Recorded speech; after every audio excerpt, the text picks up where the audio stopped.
నమస్తే, welcome to Telugu news. నేను గోపికృష్ణ. అడస్మిల్లి శ్రీనివాస్ గారు అనలిస్ట్ ఉన్నారు మనతో. శ్రీనివాస్ గారు నమస్కారం. ఏబీవీ గారి విషయంలో ఏం జరుగుతుంది? కోర్టుల్లో వాయిదాలు పడుతూ వస్తున్నాయి. 2022 నుంచి ఈ వ్యవహారం అంతా కొనసాగుతూనే వస్తుంది.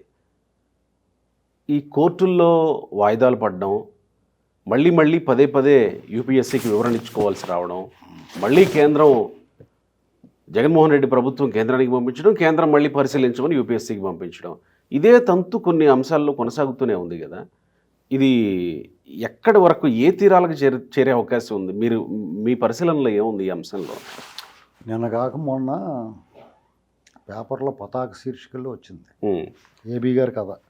ఇదే స్టోరీ ఎంత హాస్యాస్పదంగా ఉందంటే, అఖిల భారత సర్వీస్ అధికారులతోటి ఈ పొలిటికల్గా వాళ్ళకి నచ్చని అధికారులను ఏ రకంగా వేధించవచ్చో, ప్రభుత్వ పెద్దలకు ఎలాంటి అవకాశాలు ఉంటాయి అనేటువంటిది ఎంత క్రూరంగా, ఎంత అవమానకరంగా ప్రవర్తించవచ్చు అనేటువంటి దానికి ఎగ్జాంపుల్ ఇది. Best example.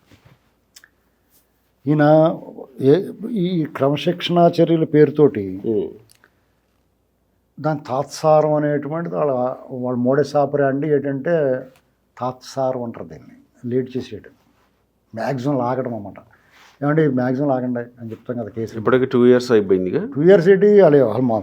ఇప్పుడు అది ఎప్పుడు మొదలైందో చెప్తాను. ఒక మెసేజ్ పంపించాడు జగన్మోహన్ రెడ్డి. ఎలాగంటే ఏబీవీ గారిని వేధిస్తా ఐపీఎస్ అధికారులందరికీ మీరు నేను చెప్పిన మాట వినకపోతే మీ పని ఇలాగ ఉంటుందని. ఐపీఎస్లకి ఎల్వి సుబ్రహ్మణ్యం గారు లాంటి పెద్ద మనిషిని శంకర్గిరి మాన్యాలు పెట్టించేసి ఐఏఎస్ ఆఫీసర్లు అందరినీ రెడీ. ఒక మెసేజ్ అన్నమాట స్టార్టింగ్. ఇప్పుడు గవర్నమెంట్ ఫామ్ అయిన వెంటనే ఐఏఎస్లు ఐపీఎస్లు వెళ్ళి ఏం చెప్తారంటే మన పాలసీ ఏంటండి అని అడుగుతారు. సంక్షేమం, అభివృద్ధి, లా అండ్ ఆర్డర్ కాపాడడం, ఇలాగ వాళ్ళది ఏదో ఒకటి చెప్తారు కదా. దాని ప్రకారం వాళ్ళు సెట్ చేస్తారు. నాదంతా దోపిడీ అని చెప్తాడు రాజశేఖర రెడ్డి. దాని తగ్గట్టుగా షుగర్ కోటింగ్ వేసి రెడీ చేశారు. అప్పుడు మొబైలైజ్ అడ్వాన్స్లో అలాగా రెడీ చేయండి. జలయజ్ఞం, ధనయజ్ఞం చేద్దాం, జలయజ్ఞం పేరుతో అంటే అలా చేశాడు. ఆహా ఓహో ఆత్మ ప్రేతాత్మ ఇష్టమని మాట్లాడారు.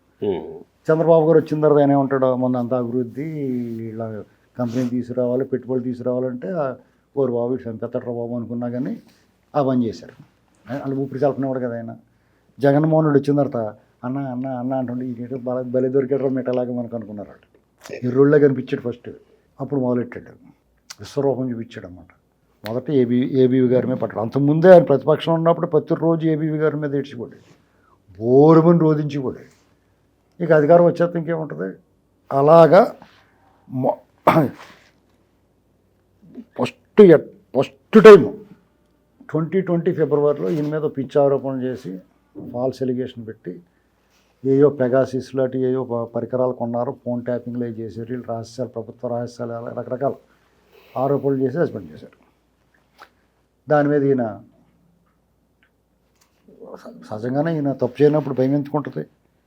ఈయన వెళ్ళి శాఖాపరమైన విచారణకు ఆదేశించి విచారణ 2021లో పూర్తి చేసి ఆయన సస్పెండ్ చేశారు. అప్పుడు సిసోడియా అని ఒక ఆయన ఉన్నాడు, ఒక ఐఏఎస్ అధికారి. ఆయన పక్కన ఎక్కడో ఓడకొచ్చిన మంచం కూడా జారేస్తారు, అలా జారేసి ఉండిచ్చారు. అతను తీసుకొచ్చి అతని చేత ఒకటి స్టేట్మెంట్ ఇప్పించి అతనికి ఏదో పోస్ట్ ఇచ్చారు. ఇదేదో బాగుందరు బాబు, వీళ్ళకి హెల్ప్ చేస్తే మన పోస్టింగ్లో వస్తున్నాయి, ఏదైనా మాట తప్పో ఒప్పు ఏదో ఒకటి మాట్లాడితే పోస్టింగ్ వస్తుందని ఒక మెసేజ్ పంపించాడు. దాంతో ఒకవేళ వాళ్ళ అంతరాత్మ వద్దని చెప్తున్నా కానీ తప్పుడు పనులు చేయడానికి సిద్ధపడతారు చాలామంది.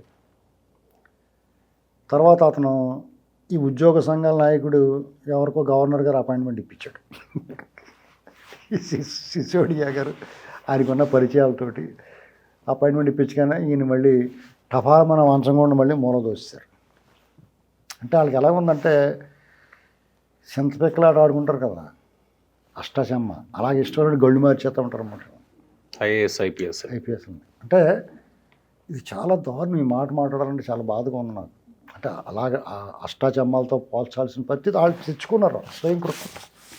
వాళ్ళు వీరులు ఒక రకంగా చెప్పండి. రాజకీయ నాయకులు వీళ్ళ ముందు ఎందుకు పనిచేయరండి.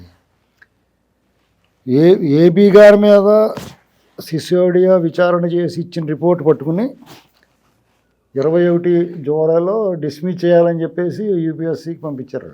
కేంద్రానికి పంపించి కేంద్రం ద్వారా యూపీఎస్సీ మీద ప్రెజర్ చేశారు. అప్పుడు కేంద్రం ఏం చేస్తారు, సర్వీస్ రూల్స్ ప్రకారం యూపీఎస్సీ నాటకాలు కదా అడిగి ఏంటి బాబు దీని రూల్స్ అని అడుగుతాడు. జగన్ మనుషుల మీద కూడా, జగన్ మనుషులు ఉంటారు కదా ఆ బ్యాచ్, అక్కడ యూపీఎస్సీ మీద మ్యాక్సిమం ప్రెజర్ పెట్టారు వాళ్ళ ఉండి ఛానల్స్ ద్వారా. సస్పెండ్ చేయాల్సిందే, అదే డిస్మిస్. ఓకే. అది యూపీఎస్సీ మాత్రమే తీసుకోగలదా చర్య, ఎవరికి ఉండదు. లేదంటే ఈ పార్టీకి వీళ్ళందరూ వీళ్ళని కూడా బాంచం ద్వారా, అది లేకుండానే బాంచం ద్వారా వేస్తున్నారు. అది కూడా ఉంటే ఇంకా మామూలుగా ఉండరు, వాళ్ళే కరెక్ట్గా వచ్చేస్తారు రోడ్డు మీద దెబ్బలాడేస్తాను వాళ్ళ తరఫున. ఇలాంటి పరిస్థితుల్లో వాళ్ళు మాట చెప్పారు, ఇవన్నీ కుదరదు అబ్బాయి, ఆల్ ఇండియా సర్వీస్ మీరు ఆరోపణలు అయ్యి నిరూపణ కాకుండా. ఆ ప్రెజర్ ఏం చేసిందంటే పార్షియల్గా, అంటే పాక్షికంగా పనిచేసి మొహమాటానికి ఏం చెప్పారంటే, మీరు శాఖాపరమైన చర్యలు మీరు ఇంక్రిమెంట్లు కట్ చేసుకోండి, కానీ ఈ డిస్మిషన్ అయ్యి కుదరదు, అలాగేం కుదరదు అబ్బాయి అని చెప్పారు. ఒక సలహా అలా అంటే అంత కుదరదండి, మీకు కావాలంటే చేసుకోండి అని చెప్పారన్నమాట, కర్ర ఎరకుండా పాము చదవకుండా. అప్పుడు ఏం చేశారు, ఈయనకి ఓ పోస్టింగ్ ఇచ్చారు. ఒక వారం 2 వారాలు అయ్యేటప్పుడు మళ్ళీ స్టేషనరీ ఇలాంటి వాటిలో ఇచ్చారు. ఈయన యూనిఫామ్ వేసి కూర్చున్నాడు, ఆ తీపి లోపల మళ్ళీ సస్పెండ్ చేశారు. మళ్ళీ ఇంకోటి ఏదో సాక్ష్యాలు దొరికినాయి, ఈమెయిల్ గట్టా చూసాం మేము, ఏదో సాక్ష్యం దొరికింది అని చెప్పి మళ్ళీ ఇది సేమ్ యూపీఎస్సీ కేంద్రానికి పంపించి, కేంద్ర పోస్ట్ మ్యాన్ డ్యూటీ అనమాట, ఇలా లెటర్ పంపిస్తారు, ఇదిగోండి అని యూపీఎస్సీకి పంపిస్తారు. వాళ్ళు ఏటా ఇది అనకుండా ఒక అఖిల భారత సర్వీస్ అధికారిని ఏటా ఏది చిల్లరతనం ఏంటిది, మరీ చిల్లపిల్లలాగా ఇదేం గోలయా అని మందలించాలా. అది మానేసి వాళ్ళకి యూపీఎస్సీకి పంపిస్తే అక్కడి నుంచి మళ్ళీ యూపీఎస్సీ నుంచి వాళ్ళు ఇచ్చిన సమాధానం మీద ఏబీ గారు ఊరుకోలేదు, తోలు తీసాడు. అలా మీరు నా మీద కంప్లైంట్ వచ్చినప్పుడు నా వివరణ తీసుకోకుండా, నాకు సంబంధం లేకుండా, నా నోటీస్లో రాకుండా మీకు ఎలా పంపిస్తారు వాళ్ళు, అదే మాట వాళ్ళు ఇది చెప్పారు. తర్వాత ఇప్పుడు కోర్టులో నడుస్తుంది ఇది. ఆయన ఏం చెప్పినా కానీ అరణ్యరోధన కింద ఉంటుంది ఇప్పుడు, పైన కింద అందరూ ఏకమైపోయి. ఈ లోపల కర్ణాటకలో ఉంటాడు ఒక బ్రహ్మజ్ఞాని ఒక ఆయన ఎవరినైనా మేనేజ్ చేస్తాడన్న మంచి పేరు ఉంది. అంటే ఈ దేశంలో ఒక ఎంఆర్ఓ దగ్గర నుంచి అత్యున్నత స్థాయి అటానమస్ బాడీల వరకు కూడా అతను మరి ఏం మంత్రం వేసాడో మరి అతను చెప్పినట్టు పని అయిపోతూ ఉంటుంది. ఇటీవల బీజేపీలో జాయిన్ అయ్యాడుగా, లేదు బీజేపీలో గట్రా జాయిన్ అవ్వలేదు, వాళ్ళ పార్టీలో గట్రా జాయిన్ అయ్యి అందరికీ మీకు మొఖాలు చూపించారు. వాళ్ళు వెనకాల తాంబూలం సేవిస్తే వెనకాల చేస్తుంటారు పని. తాంబూలం స్వీకరిస్తారు, తాంబూలం సేవిస్తారు. ఇది వాళ్ళని బట్టాడు జగన్మోహన్ రెడ్డి. అట్లా అడ్డదారులు వెళ్ళి వాళ్ళకి వెళ్ళి ఎక్కడ ఉన్నారో తెలిసిపోతారు, దొంగోళ్ళు గట్ట ఎక్కడ ఉన్నారో ఏంటి, ఇలా మేనేజ్మెంట్లు చేసి వాళ్ళు పైరవీకారులు ఇలా రెడీగా పెట్టుకుంటారు వాళ్ళు. పోలీసు వాళ్ళు కూడా, దొంగలు కూడా చూడండి, వాళ్ళు మంచి లాయర్లు ఉంటారు, లోపలికి వెళ్ళిపోయిన అన్న బయట తీసుకొస్తాను. అలాంటి వాళ్ళు సెట్ చేసుకున్నారు. ఏబీ డిస్మిస్ ఆర్డర్ కూడా తెచ్చుకుందామని ట్రై చేశారు వాళ్ళు, పని జరగలేదు.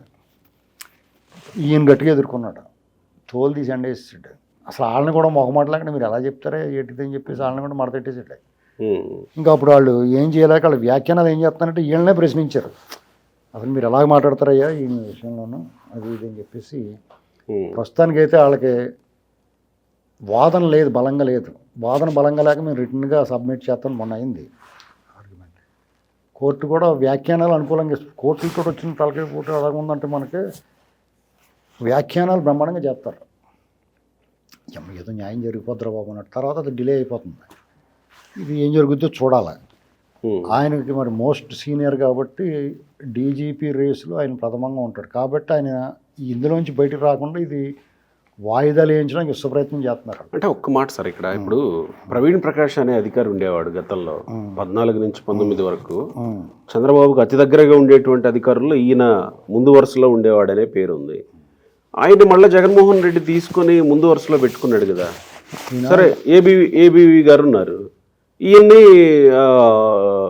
ఉంచుకొని ఏదో ఒక దీనిలో ఉపయోగించుకోవచ్చు కదా. ఎందుకు ఏబీ విషయంలో జగన్మోహన్ రెడ్డి అంత పట్టుబట్టి ఆయన్ని రాష్ట్రంలో లేకుండా చేసే ప్రయత్నం చేయాలనుకుంటున్నాడు? ఇప్పుడు ఒక మాట చెప్పేసి అది చెప్తాను.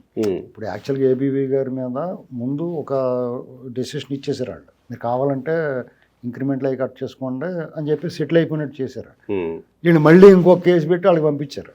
పంపితే ఏబీవీ గారు ఊరుకోలేదు. యూపీఎస్సీ వాళ్ళకి అసలు మీరు ఏంటండి ఇది ఏమంటున్నారు, నా నోటీస్ రావాలి కదా, నా వివరణ తీసుకోకుండా మీరు ఎలా ప్రొసీడ్ అవుతారని అడిగి, ఒకవేళ రెండోసారి విచారణ చేయాలంటే మొదటి దాన్ని రద్దు చేసేయండి, ఉమ్. లేదా ఇది అసంబద్ధం అనుకుంటే మొదటి దాని మీద బేస్ అవ్వండి, నా పోస్టింగ్ నాకు ఇవ్వండి.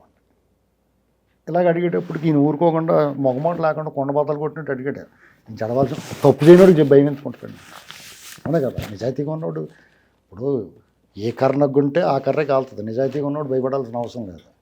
ఇలా జరిగిన తర్వాత ఇప్పుడు మీరు చెప్పింది ఈయన్నే ఎందుకు అంటే, దొంగలకి ఎప్పుడు పోలీసుని చూస్తే భయం వేద్దండి, అంతే సింపుల్ సమాధానం.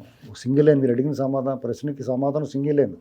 దొంగోళ్ళకి ఒకవేళ ఈయన సర్వీస్లో ఉంటే మీరు అన్నట్టు నెక్స్ట్ కాబోయే డీజీపీ ఇప్పుడు ఈయన డీజీపీ కదా, ఇది ఉన్న క్యాండిడేట్ ఇతనే అవుతారా? ఇప్పుడు ఈయన డీజీపీ కదా, ఆ సర్వీస్లో ఉంటే ఇప్పుడు ఆయన చచ్చినట్టు ఇవ్వాలా, సీనియర్ మోస్ట్. అప్పుడు ఏమవుద్ది, చాలామంది అనుకున్నట్టు ఆయన టీడీపీకి ఏం అనుకూలంగా ఉండడు. టీడీపీ వాళ్ళు కూడా తోలు తీసి అంటే ఇస్తాడు ఆయన. రేపు కూడా అంతే, వీళ్ళు మరకపడకూడదు అనుకుంటారు, మరక కూడా మంచిది అనుకునే వాళ్ళు ఉంటారు కొంతమంది. ఈయన ఏమనుకుంటాడు, కెరీర్లో మరకపడకూడదు, మచ్చపడకూడదు, స్వచ్ఛంగా నిజాయితీగా రావాలి. ఇప్పుడు ఈ సర్వీసులోంచి పక్క తప్పించి వేధిస్తున్నాడు కొంతమంది, వీళ్ళతో వాళ్ళెందుకు మనకని వదిలేస్తారు. ఆ మచ్చపడి బయట రాకూడదు అనేటువంటి తపన అయింది.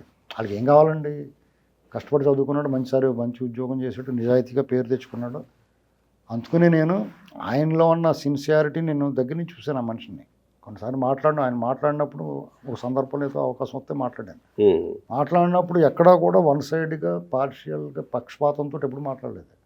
కొండ బద్దలు కొట్టినట్టు మాట్లాడాడు. తప్పు ఉన్నప్పుడు వీడు ఎదవన్నారు ఎదవని చెప్పాడు, ఏ పార్టీ అయినా. అటువంటి డీజీపీగా ఉంటే ఖచ్చితంగా నిష్పక్షపాతంగా ఎన్నికలు జరుగుతాయి. ఈ దొంగోళ్ళు డీజీపీ మార్పు జరిగే అవకాశం ఖచ్చితంగా జరుగుద్ది. అయితే ఇప్పుడు ఈయన ఫ్రీ అయ్యి బయటకు వచ్చాడు, నేను ఇవ్వాలా. అందుకని ఆ డీజీపీ నిర్ణయం అయ్యి లోపల ఈయన బయటకు రాకూడదని వాళ్ళు విశ్వప్రయత్నం చేస్తున్నారు. ఇది పరిస్థితి. కేంద్రం మళ్ళీ 2024లో అడిగితే అసలు వాళ్ళు అడిగితే సమాధానం చెప్పట్లేదు, డిలే ప్రాక్టీస్. ఇందుకు సమాధానం చెప్పర్రా అని అడగాలి కదా, మీ సమాధానం చెప్పకపోతే మేము ఎత్తేస్తాను అని చెప్పి ఎత్తేయాలి. ఆ పని వాళ్ళు చేయట్లేదు. జీళ్ళు కోటిపిల్లి తీర్థంలో జీళ్ళు సాగదీస్తున్నారు. దీని ఉద్దేశం ఏంటంటే, అతని ప్రభావం ఆ తాంబూలం సేవించి కూడా ప్రభావం చాలా గట్టిగా ఉంది, అన్ని వ్యవస్థల మీద ఉంది అతని ప్రభావం. తాంబూలం సేవించే వాళ్ళు రియలైజ్ అవ్వలేదా? వాడు రియలైజ్ అవ్వరాడు. వాళ్ళు జాతి ద్వేషులు, కుల ద్వేషులు, మత ద్వేషులు, ప్రాంతీయ ద్వేషులు, ఇన్ని రకాల అవలక్షణాలతో ఉన్నారు వాళ్ళు. ఎన్నాటితో ఉండి పైగా తాంబూలం సేవించడం, తాంబూలం స్వీకరించడం అంటే ఏదో తమలపాకులకు సున్నం రాసు తినడం కాదు, సూట్ కేసులు తీసుకోవడం అనమాట. అర్థమైంది మీకు? అది మ్యాటర్. కాబట్టి ఈయన గనక ఒకవేళ వాడి కర్మ గాలిపోయి, నేను చెప్తాను, వాళ్ళ కర్మ గాలిపోయి కాలసర్పం కోటేసేసి ఈయన రేపేలుండో మంగళవారం నాడు మళ్ళీ వాయిదా ఉంది, ఈయన ఫ్రీ అయిపోయి వాళ్ళు సరైన సమాధానం చెప్పకపోతే చీత్తు అని ఇదివరకు కాంట్రించి ఉమ్మేసేసి వాళ్ళ మీద గోడ కుర్చీ ఏం చేసి వాళ్ళని, మీరు వెళ్ళిపోండి, మీరు ఫ్రీ అండి అని చెప్తారు. అలా చెప్పేశారనుకో, టపాలను టోపీ పెట్టుకుని డ్రెస్ చేసుకుని వచ్చేస్తాడు ఈయన డీజీపీ కన్నా. అప్పుడు వచ్చి ఫస్ట్ డైలాగ్ ఏం చెప్తాడంటే, ఈ కొండ వీటికి సింహాన్ని రా నేను అని చెప్తాడు ఖచ్చితంగా. ఆయన చూడగానే 175 మందికి ఈయన బీఫారాలు ఇచ్చి ఉంటాడు. రేపు వచ్చేస్తాం కదా ఈ వారంలోనండి, అన్నీ మొదలైపోతాయి కదా. వాళ్ళు నామినేషన్ వేస్తాం మానేసాళ్ళు. నామినేషన్ వేసి ఖర్చు పెట్టి తిరగడం బొక్క అనుకుని వాళ్ళు ఇంట్లో పోయి ఫోన్లు కట్టేస్తారు. ఇప్పటికీ చాలామంది ఫోన్లు కట్టేశారు. ఇప్పుడు 3-4 ఫోన్లు కట్టేశారు. మా ఇంటికాడ వద్దంటున్నారండి, మేము పోటీ చేయం అని. ఒకవేళ ఇక్కడ ఉంటే బలవంతంగా తీసుకుపోతారేమో అని శ్రీలంక కట్టబోయి పేకాడుకుంటారు. ఎందుకు చెప్తానంటే ఇది, అంటే మీరు అన్నట్టు అంటే డీజీపీ ఏబీవీ అంటే చాలా మంది దీన్ని ఏబీవీ అయితే వైసీపీ వాళ్ళు నామినేషన్లు వేయడం మానేస్తారు అని అంటే వేరు. ఎందుకంటే అది అతిశయంగా అనిపిస్తుంది. అది చాలా ఎగ్జాగరేట్ చేసినట్టు చెప్తున్నట్టు. కారణం ఏంటంటే అతను జనాలకి మంచి చేసి ఓటాడుదాం అనుకుంటలేదు. ఇదిగో నేను జనాలకి అభివృద్ధి చేసి నీ కంపెనీ తెచ్చి నీకు ప్రాజెక్ట్ కట్టాను కాబట్టి నాకు ఓటేయండి అని అడుగుదాం అనుకుంటలేదు. ఇదిగో నేను చాలా మంచివాడిని, నా ముఖం చూడండి ఎంత బాగుందో అని అడుగుదాం అనుకోవట్లేదు. మా బాబాయిని చంపేస్తే చంపేసుకుంటాం, మా ఇంట్లో ఒకటి చంపేసుకుంటాం, నీకెందుకు, మా ఇంట్లో కోడిని కోసుకుంటే మీకెందుకు అంటారు కదా పక్కన వాళ్ళు. అలాగంటున్నారు వాళ్ళు. అంటే ప్రకాష్ రావు అన్నట్టు ఒక మనిషిని చంపితే మీరు బాధపడతారు, ఒక కోడిని చంపితే బాధపడరు, నాకు 2 కోళ్ళే అంటాడు. అలాగా వీళ్ళు మా ఇంట్లో మనిషిని మేము చంపుకుంటే మీకు ఎందుకు అంటున్నారు, సిగ్గు లేకుండా. మీకు చర్చల్లో గట్రా మాట్లాడుతున్నారు చూడండి వాళ్ళ ప్రతినిధులే. కాబట్టి అలాంటి అరాచకవాదులు అరాచకం చేసి మాత్రమే గెలవాలనుకుంటున్నారు వాళ్ళు. అరాచకం సాగనివ్వడం. ఇప్పటికీ చాలామంది ఉన్నతాధికారులు వాళ్ళు స్టాండ్ మార్చుకుని దాని బొమ్మ తేడా వచ్చేలా ఉంది.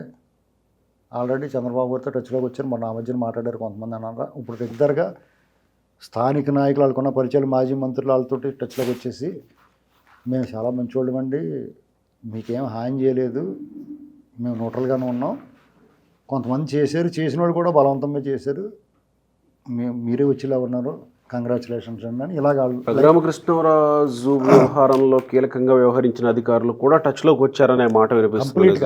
యాక్చువల్గా రఘురామకృష్ణరాజు గారిని ఎవరైతే తీసుకెళ్ళిపోయి కుమ్మేసేసి ఎన్ని చేసాడో అతను, ఇదేటాయి బాబు నా మీద పడతాడు అతను, నేను అతను చంపేయమంటే చంపేయకుండా వదిలేసాను నేను.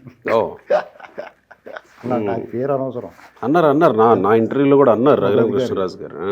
అంటే నన్ను చంపేయమని చెప్పారు వాళ్ళు, పాపం అని చంపలేదు నేను అంటే కొట్టేయచ్చు అనమాట మీద కూర్చుని. ఇది వీళ్ళే ఆఫీసర్లు ఏంటండి అసలు, అది ఎక్కడ పోతున్నాం మనం. నేనైతే సిగ్గుపడుతున్నాను, వాళ్ళు సిగ్గులేదు. కానీ రైట్ ఏదన్నా అంటే లెటర్లు రాసి మా సంఘాల వాళ్ళు లెటర్, క్రాంతి రానంటే అట చిన్న కుర్రోడే కదా, ఎన్నోళ్ళు 40 ఏళ్ళు ఉంటాయేమో, ఎంతో భవిష్యత్తు ఉంది. విజయవాడ సిపి వాళ్ళు ఎలా ఉండాలండి, వాళ్ళు చూస్తే గజగజ అక్రమార్కులు వణికేయాల, మాలాంటి వాళ్ళు బలి చేస్తున్నావయ్యా నువ్వు అని చెప్పాలి మేము. అంతేగాని ఏడాది అని చెప్పేసి వాళ్ళ తండ్రి వయసున్నది వాళ్ళు మందలించవచ్చు. నువ్వు అన్నం తింటున్నప్పుడు నీ కుటుంబంతో కూర్చున్నప్పుడు నువ్వేం చేసావు ఒకసారి చూసుకో. మీరు ఎలా ప్రవర్తిస్తున్నారు. అతనే కాదు, తిరుపతిలో ఉన్నాడు, వంగళ్ళ గొడవ జరిగినప్పుడు ఉన్న ఎస్పీ ఎంత గజ్జి ఉంటే దువ్వనిచ్చి గోక్కోండి, దొరద తీరద్దు. అంతేగాని మీ ప్రజలకు సంబంధించిన పోస్టులు మీ అన్ని ఇవన్నీ కంట్రోల్ అవుతాయి అంటారు. ఖచ్చితంగానే. ఇప్పుడు ఎల్వి సుబ్రహ్మణ్యం గారు కమ్మల నుంచి నీళ్ళు తీసి జల్లేసేటాళ్ళ మీద ఒక సద్బ్రాహ్మణుడు వాక్కు పాశుపతాస్త్రం కింద మారిపోతుంది. ఎందుకంటే ఆయన వైఖరి, ఆయన మాట్లాడే తీరు పద్ధతి చూడండి. ఎక్కడన్నా సరే అగ్రెసివ్గా కానీ ఎవడన్నా దూషించినట్టు నిందించినట్టు ఉంటుందా, ఆయన పద్ధతి చూడండి. ఐవైఆర్ కృష్ణారావు చూడండి, అతను సద్బ్రాహ్మణుడు కాదు, వాళ్ళ నాలుగు ముద్దుబారిపోయిన వాళ్ళకి పనిచేయదు. నీ సత్సంకల్పము హృదయము నిర్మలంగా ఉండి, ఇది ఎల్వి సుబ్రహ్మణ్యం గారు లాంటి వాళ్ళు మాట చెల్లుతుంది. వాళ్ళకి విద్వత్తు ఉంటుంది, విజ్ఞానం ఉంటుంది, వివేకం ఉంటుంది, ప్రజల పట్ల బాధ్యత ఉంటుంది. ఇతను విశ్వాసఘాతకుడు. అంటే కొన్ని అరిషడ్ వర్గాలను జయించలేకుండా ఉన్నాడు ఒక స్థాయికి వచ్చిన తర్వాత కూడా. ఎల్వి సుబ్రహ్మణ్యం గారు యోగి ఋషి, కొన్ని తత్వం బోధపడింది. దుర్మార్గం, ఈ మానవులు ఇలా చేస్తున్నారు, నీచ మానవులతో మనం ఎన్నాళ్ళలో సాంగత్యం చేసామా అనేటువంటి పశ్చాత్తాపం ప్రాయశ్చిత్తం చేసుకోవడానికి ఆయన ప్రయత్నం చేస్తున్నాడు. అందుకనే కమండల నుంచి నీళ్ళు తీసి బషా అనేసేస్తున్నాడు.